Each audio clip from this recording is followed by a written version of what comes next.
Imagine you are sitting across from a friend, sipping coffee, and you both start chatting about what drives people in their careers and lives. Perhaps you've always thought that Wall Street bankers must be fixated on money, politicians are drawn to power, and social media influencers are just chasing likes. It's easy to assume that the motivations behind certain careers or behaviors are largely superficial. But what if, when people look inward, they perceive their motivations quite differently from how they perceive those of others? This contrast between the motivations we attribute to ourselves versus those we attribute to others speaks to a fascinating quirk of human psychology: the extrinsic incentive bias. The extrinsic incentive bias is the tendency to assume that while we ourselves are motivated by noble internal drives, others are likely driven by external rewards like money or status. People's own motivations often feel unique, refined, and internally fueled by passions or values. Bankers, for example, might argue they are drawn to the intellectual allure of financial markets rather than pure profit. Politicians may claim their work is driven by a desire to improve their communities, and even those active on social media might say they just enjoy sharing moments with friends rather than seeking validation through likes. This bias suggests that we believe ourselves more inclined toward what we find personally fulfilling, while other people's motives appear more transactional or shallow in comparison. The implications of this disparity are widespread. Individually, when asked about motivations, people tend to describe themselves with more noble or virtuous language. They'll cite intellectual curiosity, meaningful connections, or community improvement as driving forces in their careers or hobbies. But when these same people are asked about others, they often default to assuming a more transactional outlook, presuming that money, power, or status hold sway over others' decisions.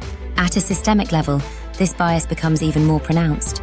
If we believe ourselves, and perhaps a few select friends, to be noble exceptions, we end up viewing the broader world as primarily motivated by external incentives.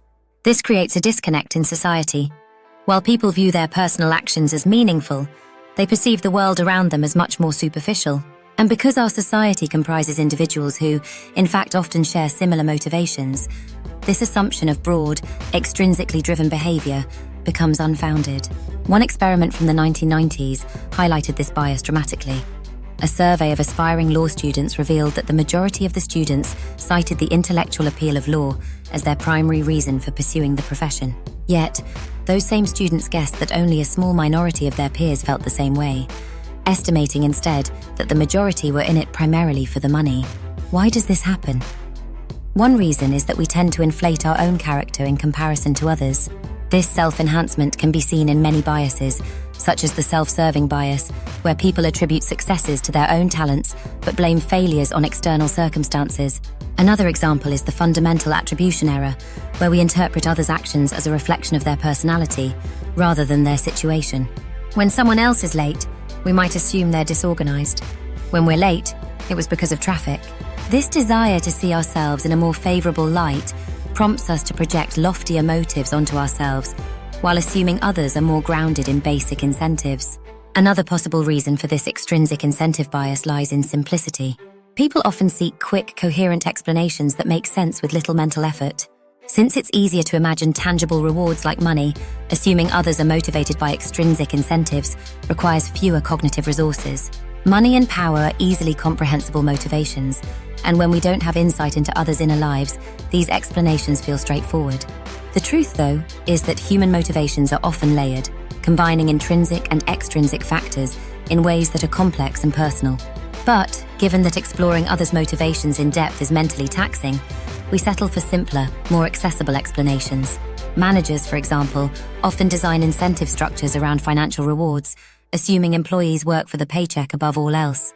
However, overlooking the intrinsic motivations many employees have, such as a desire for meaningful work or professional development, can limit the effectiveness of these rewards. Some real-world examples demonstrate how this bias plays out. A study involving Citibank managers found that, while these managers believed they knew their call center employees well, they consistently overestimated the value employees placed on money and undervalued their desire for things like recognition, growth, and workplace camaraderie.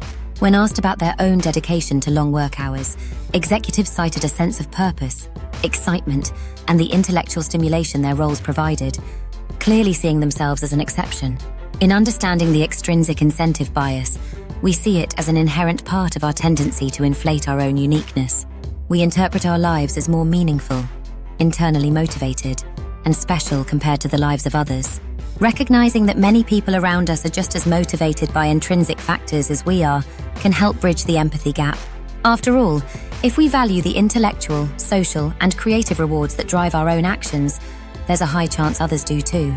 The extrinsic incentive bias reminds us that we are all complex creatures, far more alike in our motivations than we sometimes think. It reminds us to imagine others' motives with the same depth we grant to our own, opening up richer, more empathetic ways to connect, collaborate, and create together. Don't forget to like, share, and subscribe.